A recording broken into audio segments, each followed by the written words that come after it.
আমেরিকাও ভাবতে পারেনি একদিন এমন একটি দৃশ্য তৈরি হবে যেখানে পুরো বিশ্ব থমকে দাঁড়িয়ে একটি প্রশ্ন করবে, আসলে কি হতে যাচ্ছে।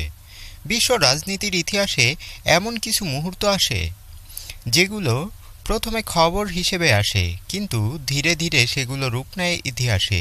আর কিছু ঘটনা এমন হয় যেগুলো ইতিহাসকে ভেঙে নতুনভাবে লিখে দেয়।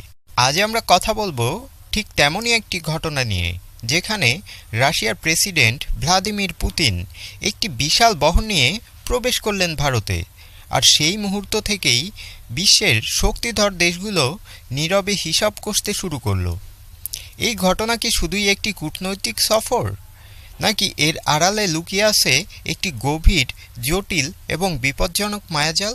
বিশ্ব রাজনীতিতে কিছুই হঠাৎ ঘটে না। প্রতিটি পদক্ষেপের পেছনে থাকে বহু বছরের পরিকল্পনা, অগণিত গোপন বৈঠক আর এমন কিছু সিদ্ধান্ত যেগুলোর কথা সাধারণ মানুষ কখনোই জানতে পারে না। ভ্লাদিমির পুতিন এমন একজন নেতা যিনি খুব ভালো করেই জানেন কখন কথা বলতে হবে আর কখন নীরবতা সবচেয়ে শক্তিশালী অস্ত্র হয়ে ওঠে। যখন পুতিন একটি বড় বহর নিয়ে ভারতের মাটিতে পা রাখলেন, তখন এটি শুধু একটি রাষ্ট্রীয় সফর ছিল না। এই বহরের প্রতিটি জাহাজ, প্রতিটি বিমান, প্রতিটি নিরাপত্তা ব্যবস্থা সবকিছু যেন একটি কথাই বলছিল, আমরা এখানে শুধু বন্ধুত্ব দেখাতে আসিনি। এই মুহূর্তে আমেরিকার প্রতিক্রিয়া ছিল সবচেয়ে গুরুত্বপূর্ণ, কারণ আমেরিকা খুব ভালো করেই জানে ভারত একটি দেশ যে একদিকে তাদের কৌশলগত অংশীদার, অন্যদিকে রাশিয়ার সঙ্গে যার সম্পর্ক কয়েক দশকের পুরনো। এই জায়গাটাই বিশ্ব রাজনীতির সবচেয়ে বিপজ্জনক বিন্দু। ভারত কখনোই পুরোপুরি এক পক্ষের হয়ে যায়নি। ভারত সবসময় নিজের স্বার্থকে সবার আগে রেখেছে, আর এই কারণেই ভারত হয়ে উঠেছে বিশ্বশক্তির ভারসাম্যের কেন্দ্রবিন্দু।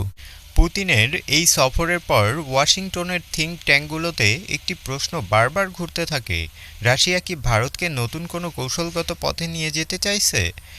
কারণ এই সফরের সময়টা ছিল অত্যন্ত সংবেদনশীল।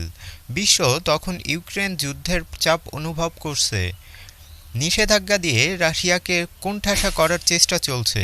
আর সেই সময়েই পুতিন সরাসরি হাজির হচ্ছেন এমন একটি দেশে যার প্রভাব গোটা এশিয়া জুড়ে। এই ঘটনা কি কাকতালীয়, নাকি এর পেছনে আছে সুপরিকল্পিত বার্তা? বিশ্ব রাজনীতিতে বার্তা সবসময় মুখে বলা হয় না, অনেক সময় বহরই কথা বলে, নীরবতাই চিৎকার করে। পুতিন জানতেন এই সফরের প্রতিটি ছবি, প্রতিটি ভিডিও ক্লিপ, প্রতিটি হ্যান্ডশেক বিশ্বের প্রতিটি গোয়েন্দা সংস্থা বিশ্লেষণ করবে। আর সেটাই ছিল আসল উদ্দেশ্য। এই সফরের মাধ্যমে রাশিয়া যেন বলতে চাইল, আমরা একা নই, আমাদের এখনও শক্তিশালী বন্ধুত্ব আছে, আর আমরা এখনও খেলায় আছি। এদিকে ভারতও চুপ করে বসে নেই। ভারত জানে এই সফর তাদের জন্য যেমন সুযোগ তেমনি ঝুঁকিও।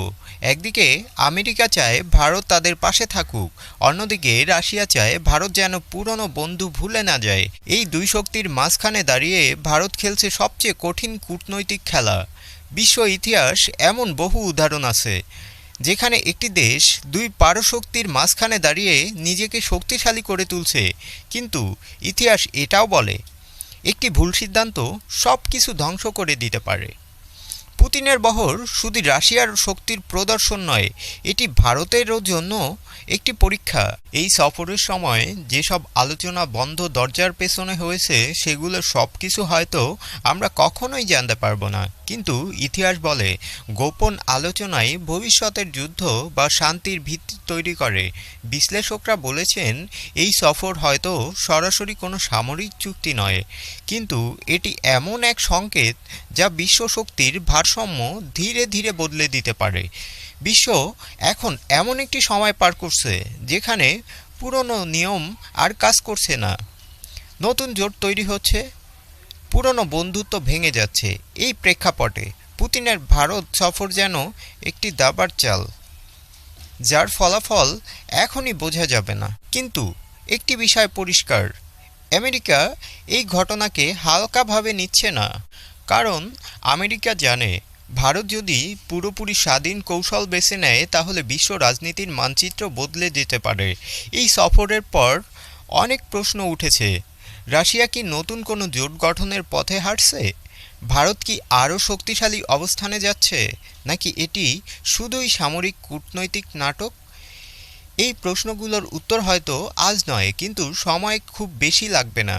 কারণ ইতিহাস কখনো ধীরে চলে না, এটি হঠাৎ করেই গতি বাড়ায়। পুতিনের এই বহর, এই সফর, এই নীরবতা সব মিলিয়ে একটি কথাই বলে, বিশ্ব রাজনীতি এখন একটি নতুন অধ্যায়ের দোরগোড়ায় দাঁড়িয়েছে।